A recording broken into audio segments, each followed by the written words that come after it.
না।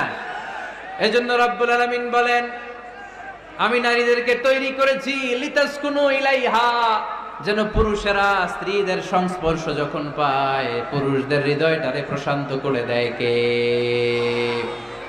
রব্বুল আলামিন বলেছেন খাদিজার জন্য জান্নাতে আমি এমন একটা ঘর বানিয়েছি যেই ঘরের মধ্যে কোনো বিশৃঙ্খলা নাই।